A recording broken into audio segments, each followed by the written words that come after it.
Angela, have you ever had a momo? A momo? No, I don't think so. It's a delicious type of Tibetan dumpling. No, I have not. Now I want one. I do too. It is one of the treats on offer tomorrow at the Tibetan Bazaar. It's being held at the Westgate Community Hall in southwest Calgary. For more, we're joined by Jordan Chazotsang. He is one of the volunteers. Hello. Hi, how are you? I'm great. Momos. Dumplings, right? Filled with meat or? Yes, filled with beef. Oh. And it can be vegetarian. We have it can be filled with variety, but we'll be serving the favorite beef momos as well as vegetarian momos at the Tibetan Bazaar, and it's at Westgate Hall. Yeah, Westgate Community Hall. Okay, so this is like a long time bazaar, right? Tell us more about it. Yeah, it's basically it started in we've been doing it since the 80s.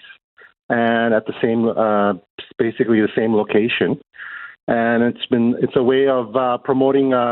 We have a small Tibetan community in Calgary that came in the 70s and early 70s, and so it's a way of promoting Tibetan culture to our local Calgarians and Albertans, and also for us to preserve our culture, share all the beautiful.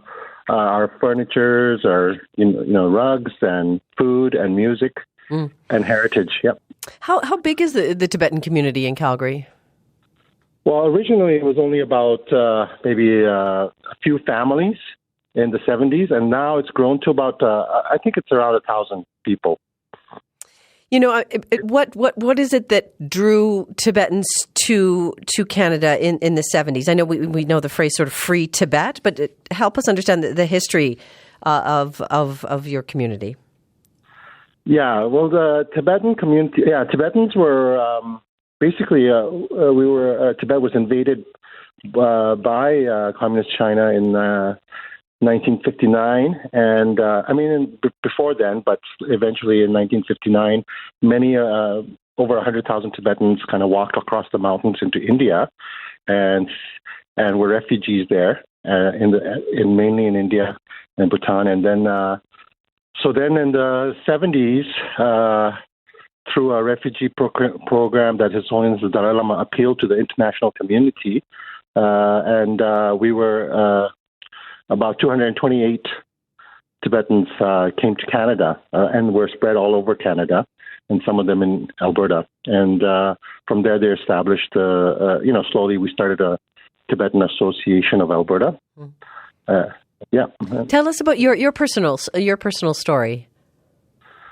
Well, my family also escaped from Tibet, and many of our as in any kind of war situation, some were left behind and some were in India. And I was born in India in '65, and grew up in India till I was about 10 or 11, and then I came to.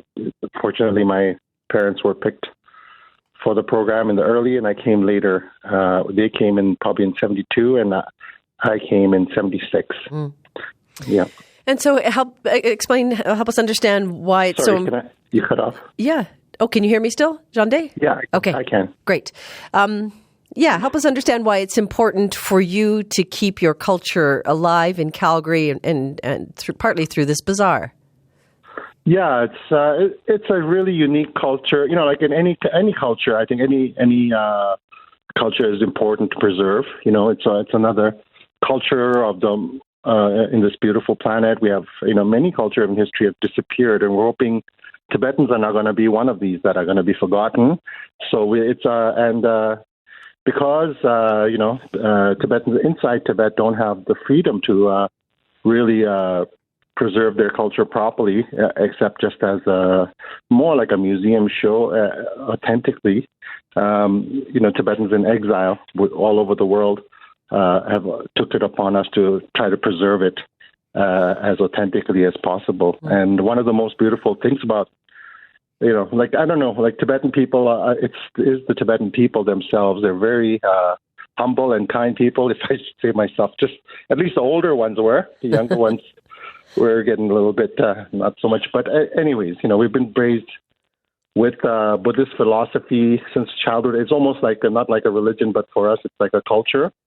So many of the philosophies are sort of drilled into us on being humble and kind. I think as in all families, but from childhood we've been raised to think of pray for the happiness of all beings, all sentient beings, and I think maybe partly it's that, and partly the leadership is I have a great example of His Holiness the Dalai Lama.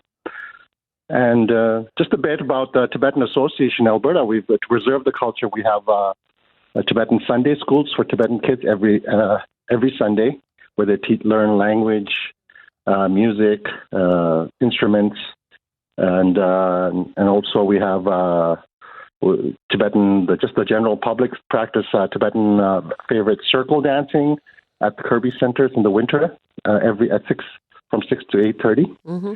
And we do that at Princess Island outdoors in the summer, and everybody's welcome to join. And now you have your bazaar tomorrow, right? Just briefly, what are some of the highlights for the bazaar? Yeah, the bazaar will have it's a way of people feeling like going to a different, like somewhere like Tibet or in the Himalayas when people won't have a chance to go. And we've there's a lot of exotic items, Tibetan traditional carpets, houseware, beautiful shawls, various types of beads, and then there's delicious food. I can't explain everything. There's handicraft as well as artwork. Yeah, it's a really fun event with from not just Tibetan items, but Tibetan items from India as well. It's going to be it's fantastic. Sounds like a great way to spend a chilly Saturday. So, Jordan, thank you so much for joining us. Yeah. Please come out there and enjoy some food and great music. And all right, take care. Thank you very much. Thank you. That's Sejande Chazotsang. He is a volunteer with the Tibetan Association of Alberta, and the Bazaar, the Tibetan Bazaar, is tomorrow, 10 to 6 at the Westgate Community Hall, and admission is $2.